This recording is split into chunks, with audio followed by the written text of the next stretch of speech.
On nous prend en fait pour des demeurés. Je suis tombée enceinte en 2017, donc j'avais 22 ans. À l'époque, le garçon que je fréquentais depuis quelques mois, on a fait une petite bêtise, voilà, on a eu un rapport sexuel protégé.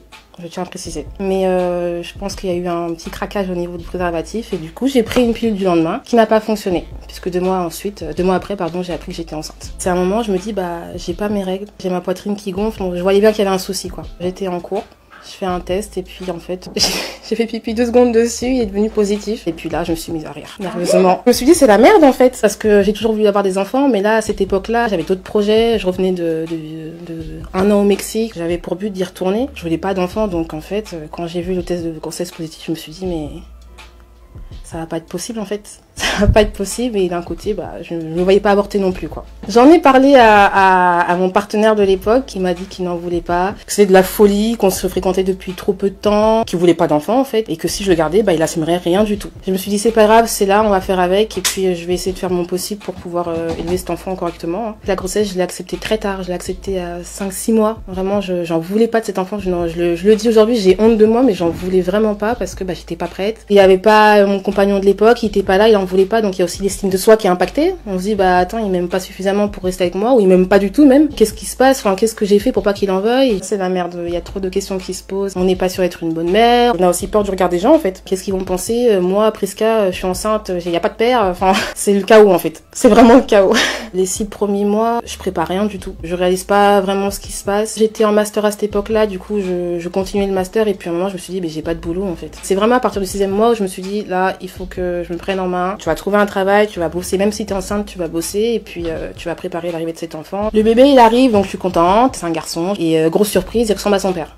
Alors je suis dégoûtée. Je vous le dis. En soi c'est rien, mais quand le papa est pas là et qu'il nous a fait une dinguerie pareille, on se dit non mais attends mais sérieusement.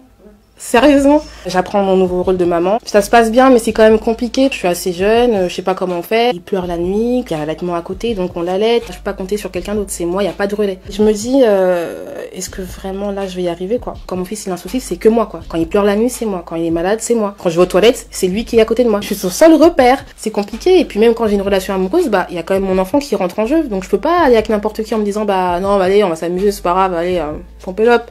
Non, parce que finalement, j'ai quand même un enfant derrière et je peux pas l'impliquer dans n'importe quoi parce que j'ai une responsabilité là-dedans de maman qui fait que quand t'as un enfant tu fais attention à lui, tu le préserves. Finalement si j'ai pas d'homme c'est pas grave. Tant que moi j'ai mon fils ça me va très bien. Ce qui me fait rappeler que je suis une mère célibataire, ça va être le regard des gens global en fait. On a toujours le stéréotype de se dire une maman solo elle est forcément c'est forcément une femme facile, une personne conne en fait, alors que pas du tout. Ça n'a rien à voir avec la personne qu'on est. C'est juste qu'on s'est fait douiller quoi. C'est vrai que les personnes qui sont en face de nous, le regard qu'elles portent sur nous, il peut être différent, il peut être difficile à porter. À la mairie, la première fois que je suis partie récupérer le livret de famille de mon fils, on m'a demandé le nom de mon fils et je répondis que c'était le mien du coup. Et elle m'a dit non mais il a un père hein. Il est où le nom de son père hein? Je dis en fait non il a pas de père. C'est pas normal. Si ça te regarde pas en fait. On nous prend en fait pour des demeurés.